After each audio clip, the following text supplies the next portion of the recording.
to a lake, and I never fly fish lakes. I never fish lakes in general. This is the first time ever that I'm going to be fly fishing on a lake.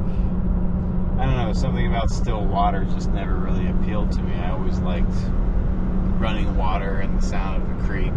Hopefully I can catch something, because I've been getting skunked a lot lately. One of the reasons why there's been less videos up.